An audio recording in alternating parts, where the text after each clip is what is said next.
Welcome to the Salmon Runs YouTube. Enjoy the video. You act fast. Stop using the device and enable airplane mode so the storage isn't overwritten.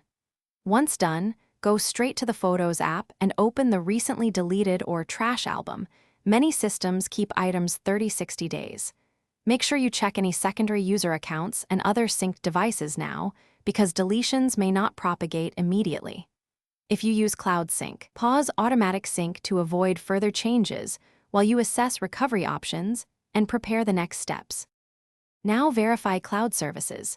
Open iCloud, Google Photos, or your provider's web interface and search the trash and backup history. These stores often retain copies.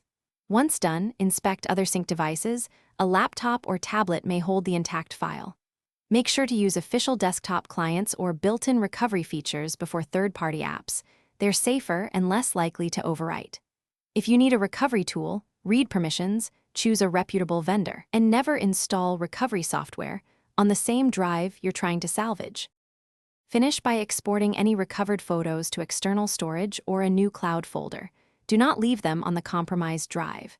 You should open and inspect several files to confirm integrity and rename, or catalog them for easy access.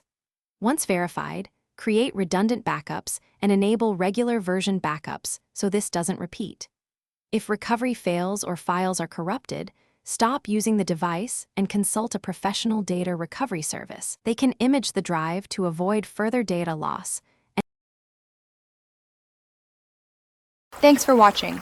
Consider subscribing if we helped you.